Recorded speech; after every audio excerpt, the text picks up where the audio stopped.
Silvio Berlusconi était président dans l'âme. Il a été président toute sa vie. Il a été président du Conseil italien par 3 fois. Il a été surtout président du Milan AC parce qu'il faisait la différence. Il disait « Les choses que je fais sont des choses profanes, mais Milan, c'est sacré. C'est quelque chose de différent. » Je me souviens d'un match que j'ai vu en 86, Milan AC contre Waregem, club belge. Milan avait été éliminé par ce club en Coupe d'Europe, en Coupe de l'UEFA. Et dans le public clairsemé de San Siro, le public criait le nom du président de l'époque, Farina, Farina, va fan. Voilà, mes frères, mes sœurs, mes cousins, mes cousines, vous connaissez donc l'italien sur certains mots que tout le monde connaît. À ce moment-là, Farina, c'est le président d'un club qui est presque en faillite. Le Milan AC est repris par Berlusconi, qui est un passionné de foot. Son père était un passionné du Milan AC. Lui-même est tatoué, comme il le disait, de l'enseigne, de l'emblème de Milan. Et il rachète le club et il veut en faire le club le plus célèbre, le plus fort du monde. Un truc de dingue. Quand on rachète un club qui est au bord de la 2e division, qui vient de se faire éliminer par un club obscur, Waregem, et qu'on dit « je vais devenir le président du plus grand club du monde », soit on est fou, soit on est un génie. C'est un petit peu ce que Arrigo Sacchi lui a dit. Arrigo Sacchi, c'était l'entraîneur d'une équipe de division 2, Parme. Et quand Berlusconi lui demande d'être entraîneur de Milan, en lui disant « on va devenir le club le plus fort du monde, on va gagner la Champions League », Berlusconi lui dit « ou vous êtes fou, ou vous êtes un génie. Seulement les résultats prouveront ce que vous êtes vraiment. » Les résultats l'ont prouvé. Silvio Berlusconi, en tant que président du Milan AC de 86 à 2017, 31 ans de présidence, a remporté 29 titres. 29 titres, des titres italiens bien sûr, nationaux, mais surtout 5 Champions League, 2 intercontinentales, 1 Coupe du Monde pour club. C'est un palmarès inimaginable. Si on remonte un petit peu, son choix de l'entraîneur Arrigo Sacchi, c'était un choix en effet d'un visionnaire, d'un illuminé. Comment engager un entraîneur qui n'a jamais rien prouvé sur base simplement des résultats qu'il fait avec son équipe en division 2. Arrigo Sacchi était déjà lui-même un visionnaire, un génie, puisqu'il a créé ce Milan des 3 Hollandais, mais il n'y avait pas que Gullit, Van Basten ou Rijkaard. Il y avait la défense que tout le monde se souvient, Maldini, Baresi, Tassotti, Costa Curta. Il y avait Ancelotti au milieu, il y avait Donadoni, il y avait Rijkaard, il y avait Van Basten, il y avait Gullit, il y avait Virdis. C'était une équipe absolument phénoménale qui a remporté en effet en 89 et en 90 la Coupe aux grandes oreilles. Et puis il y a eu le Milan de Capello qui travaillait dans ses bureaux à la Fininvest, puisque Berlusconi était d'abord un propriétaire de télévision, de radio, de médias, un patron de médias. Et Capello était quelqu'un qui boulottait dans les bureaux. Et ensuite, encore une fois, ça c'est le côté visionnaire de Berlusconi. Il appelle Capello, qui était un des grands joueurs des années 70 en Italie, pour lui demander d'entraîner Milan. Et Capello va remporter des titres italiens. Il va remporter la Champions League avec ce match phénoménal dont tout le monde se souvient, puisque c'était Milan-Barcelone 4-0. Et puis, il y a les joueurs que Berlusconi a quelque part découvert, qu'il voulait absolument. Il adorait les joueurs qui avaient de la fantaisie. Il adorait les joueurs qui créaient du jeu. Il adorait Ronaldinho. Il semble aussi, il est plus que certain, qu'il a essayé de faire venir Maradona à Milan. Mais Maradona et lui se sont aperçus que Maradona représentait trop Naples et que c'était impossible à un certain moment de sa carrière de représenter autre chose que cette ville mythique. Et l'un et l'autre ont compris que c'était une erreur de goût, de sensibilité. Et je pense que c'est là où peut-être se rejoignent parfois les esprits généreux et sensibles. Alors, qu'est-ce qu'on peut dire aussi de Berlusconi en tant que président sportif ?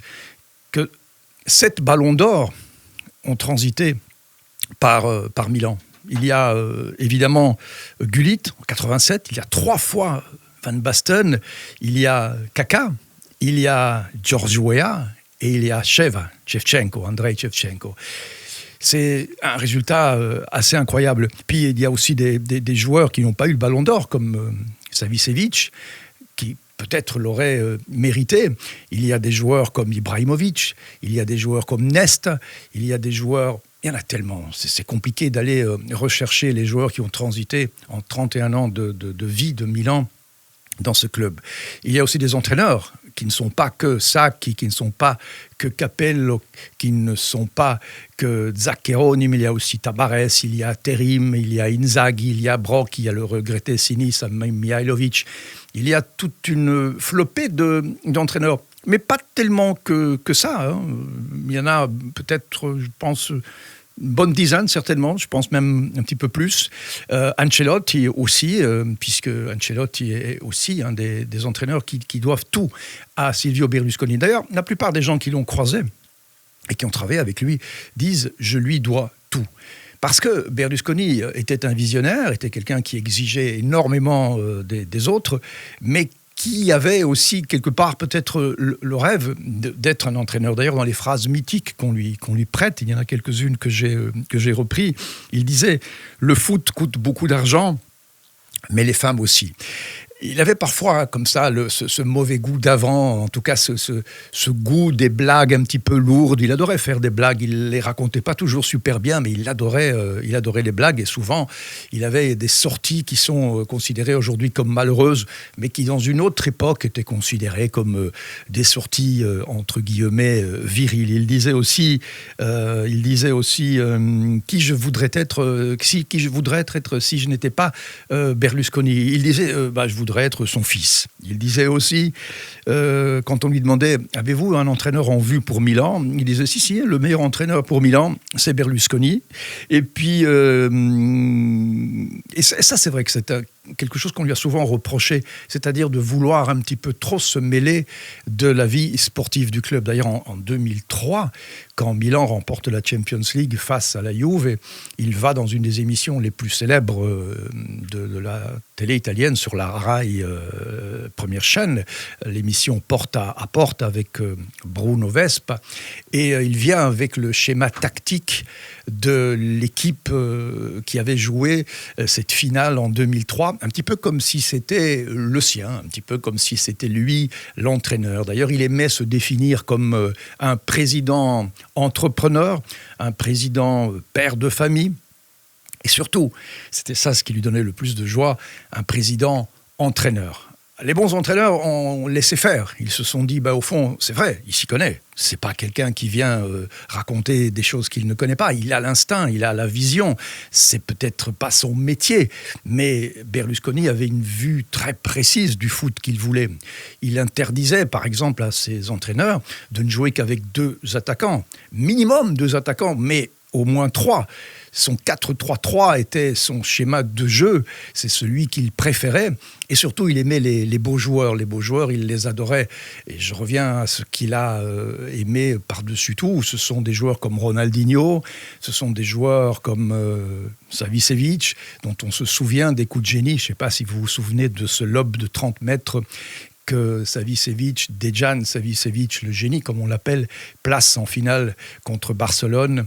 C'est un lob assez incroyable dont peut-être vous allez retrouver la trace sur YouTube. C'est le 3-0 face à Barcelone. Qu'est-ce que je pourrais encore vous dire? Parce que, évidemment, les nouvelles sont très fraîches et la mort d'un personnage comme celui-ci laisse des tas de discours ouverts. On ne va pas parler de ses positions politiques qui sont ce qu'elles sont. Il a été 3 fois président et chef du gouvernement italien. Je pense que sa vie politique a été tout aussi importante, si pas plus que sa vie sportive. Mais encore une fois, son côté enfant, son côté rêveur, son côté génial, c'était le foot. Et quand on lui demandait si entre le foot et la politique ce qu'il préférait, il disait que le foot était sacré et que le reste ne l'était pas.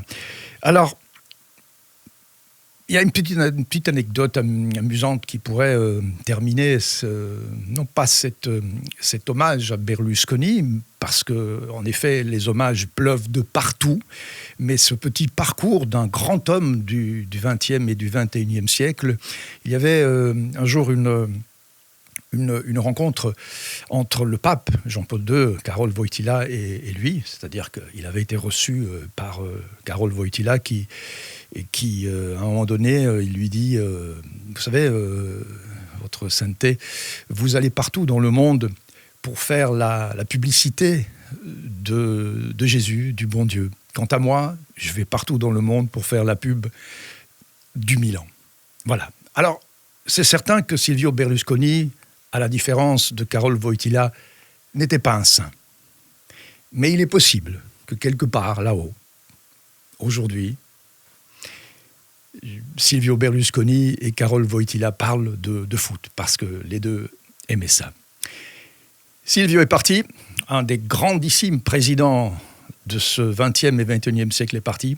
Les hommages de tous les clubs du monde sont en train de tomber, parce que il est évident que Silvio Berlusconi a révolutionné le métier de président de foot. Il avait une vision claire, il avait surtout l'amour du foot, et c'est ces deux choses qui ont porté le Milan AC à être sur le toit du monde pendant 3 décennies.